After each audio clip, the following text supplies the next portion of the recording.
నమస్కారం అండి. భగవద్గీతలో నేడు 18వ అధ్యాయము మోక్ష సన్యాస యోగమునందు 75వ శ్లోకము తాత్పర్యం వినిపిస్తున్నది మీ విజయభాస్కర్. వ్యాస ప్రసాదాశ్రుతవా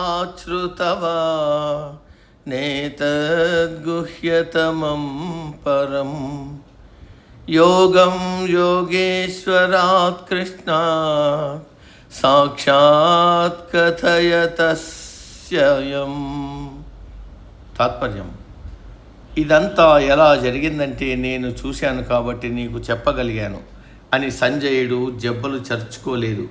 వినయంగా ఇదంతా వ్యాసుల వారి ప్రసాదము, అనుగ్రహము, ఇదంతా వ్యాస మహర్షి దయ వల్ల జరిగినది అని వ్యాసుల వారికి సంజయుడు మనసులోని ప్రణామాలర్పించాడు. వ్యాసుని అనుగ్రహంతో సంజయుడు అర్జునుడు కృష్ణుని మనసులో దూరి అత్యంత రహస్యమైన వారి సంభాషణను విన్నాడు. ఎందుకంటే సంజయుడు కృష్ణుడు అర్జునుడు మనసుల్లో మెదిలే భావాలు కూడా చెప్పగలిగాడు.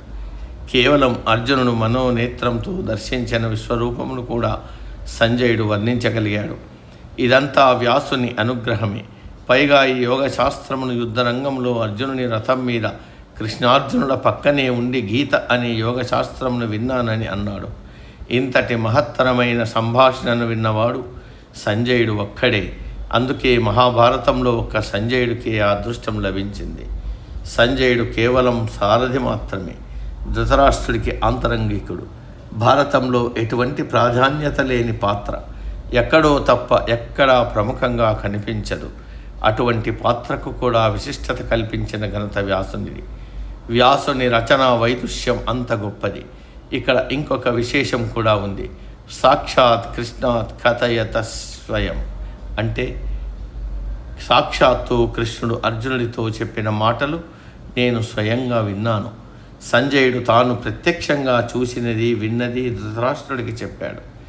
ఇందులో కృష్ణుని మాటలు, అర్జునుని మాటలు యథాతథంగా ఉన్నాయి. ఎటువంటి కల్పనలు లేవు. ఇది ప్రత్యక్ష ప్రమాణం. సాక్షాత్తు పరమాత్మ అంశ అయిన కృష్ణుని వాక్కు నుండి జాలువారిన అమృతధార గీత. ఆ గీత యథాతథంగా మనకు అందింది. ఆ కారణం చేతనే గీత ప్రపంచవ్యాప్తంగా చదవబడుతూ ఉంది, ఆచరించబడుతూ ఉంది. నేటికి సమాప్తం. తదుపరి శ్లోకం రేపటి రోజు. సర్వే జన సుఖినో భవంతు. అందరూ బాగుండాలి, అందులో మనం ఉండాలి.